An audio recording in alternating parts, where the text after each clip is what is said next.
कल फ्रांस में एक बड़ा आंदोलन खड़ा हो गया जिसका नाम था ब्लॉक एवरीथिंग यानी कि सब कुछ रोक दो। यह आंदोलन अचानक सोशल मीडिया से शुरू हुआ और अब सड़कों पर भी उतर आया है। राजधानी पेरिस से लेकर कई बड़े शहरों तक लोगों ने सड़कें जाम कर दी हैं, ट्रैफिक रोक दिया गया है, जगह जगह आगजनी हुई है और पुलिस से झड़प भी हुई है।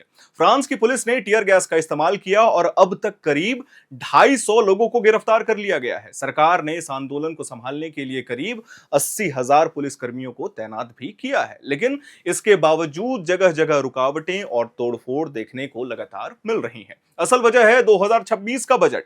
पूर्व प्रधानमंत्री फ्रांसियो बायरू ने इस बजट में बड़े पैमाने पे खर्च कटौती की योजना पेश की थी। इसमें 43.8 बिलियन यूरोस की सेविंग्स का लक्ष्य रखा गया था। इसका मतलब था पेंशन में फ्रीज, स्वास्थ्य सेवाओं और छुट्टियों में कटौती और कई सामाजिक योजनाओं पर रोक लगाना। लोगों का कहना है कि यह फैसला उनकी रोजमर्रा की जिंदगी पर सीधा सीधा असर डालने वाला है। फ्रांस में पहले से ही महंगाई, बेरोजगारी और सामाजिक असमानता को लेकर गुस्सा लगातार बढ़ रहा था। अब यह नया बजट लोगों के गुस्से को और भी बढ़ा रहा है। यह आंदोलन किसी राजनीतिक दल ने नहीं बुलाया है। इसका नाम है ब्लॉक एवरीथिंग और यह टिकटॉक, टेलीग्राम, इंस्टाग्राम जैसी सोशल मीडिया साइट से शुरू हुआ था। शुरुआत में इसमें कोई नेता नहीं था, कोई स्पष्ट संगठन नहीं था। लोग खुद ही आपस में चैट और ग्रुप बनाकर एकजुट हो गए। धीरे धीरे यह आंदोलन वायरल हो गया। इसमें छात्र, मजदूर, यूनियन और आम लोग शामिल हो गए। कोई कह रहा है कि यह सिर्फ बायरो की बजट की वजह से नहीं है, बल्कि यह असमानता, बेरोजगारी और सरकार की नीतियों के खिलाफ गुस्से की एक बड़ी अभिव्यक्ति है। पेरिस के रिंग रोड को कई बार ब्लॉक किया गया। सुबह के रश आवर में जगह जगह बैरिकेड्स लगाकर ट्रैफिक रोकने की कोशिश की गई।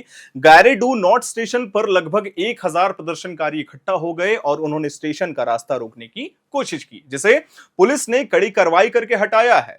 रेनेस, नास्टिस, मॉन्टेपेलियर जैसे शहरों में भी यही हाल रहा है। कूड़ेदानों और टायरों में आग लगा दी गई, रेलवे लाइन ब्लॉक हुई और एक जगह बिजली की लाइन खराब कर दी गई, जिससे ट्रेन सेवा प्रभावित हो सके। लेकिन आपको बता दें कि पुलिस ने टीयर गैस छोड़ा, गिरफ्तारियां की और जगह जगह पर बैरिकेड्स को तोड़े हैं। इंटीरियर मिनिस्टर्स ने कहा कि कुछ लोग माहौल को इंसरेक्शंस यानी कि विद्रोह जैसा बनाने की कोशिश कर रहे हैं। यह आंदोलन ऐसे समय पर हुआ है जब फ्रांस की राजनीति पहले से ही संकट में है।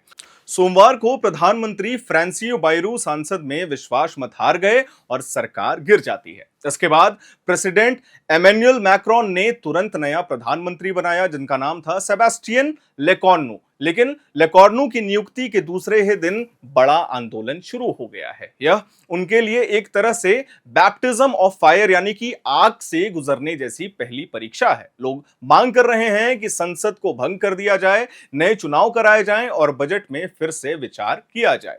कई विशेषज्ञ कह रहे हैं कि यह आंदोलन 2018-19 के येलो वेस्ट आंदोलन की याद दिलाता है। येलो वेस्ट आंदोलन भी अचानक सोशल मीडिया से शुरू हुआ था और उसमें लोग ट्रैफिक सर्कल पर डेरा लगाकर बैठ गए थे। लेकिन फर्क यह है कि ब्लॉक एवरीथिंग आंदोलन में ज्यादातर युवा शामिल हैं और इसमें कोई एक स्पष्ट नेता या यूनियन प्रमुख नहीं माना जा रहा है। इसकी वजह से सरकार को समझ ही नहीं आ रहा कि आखिर बातचीत की जाए तो किससे की जाए। अब तक का असर यह है कि 200 से ज्यादा गिरफ्तारियां हो चुकी हैं। सैकड़ों सड़कों और हाईवे पर जाम लगा हुआ है, जो लगातार लगा हुआ है।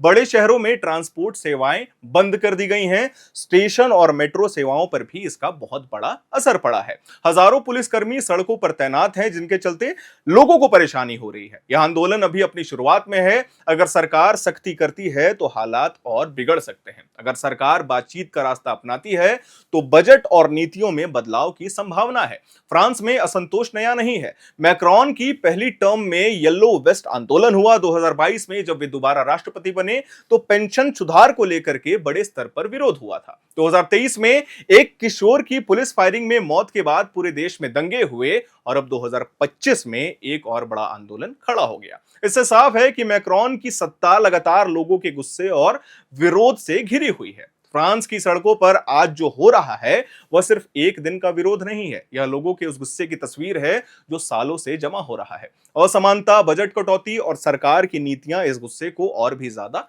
तेज कर रही हैं। नई सरकार के लिए यह पहला और सबसे बड़ा इम्तिहान होने वाला है। अब देखना होगा कि प्रेसिडेंट मैक्रोन और उनके नए प्रधानमंत्री सेबेस्टियन लेकॉर्नु इस गुस्से को कैसे संभालते हैं, कड़ाई से या फिर बातचीत से। जैसे जैसे इस मामले का अपडेट्स आता जाएगा, हम अपने चैनल के माध्यम से अपने दर्शकों को देते जाएंगे। मैं उम्मीद करता हूं कि आपको यह जानकारी पसंद आई होगी। वीडियो को लाइक करिएगा, शेयर करिएगा, चैनल को सब्सक्राइब करिएगा। कैमरे के पीछे हमारे सहयोगी हैं अभिषेक मुकुंद। धन्यवाद।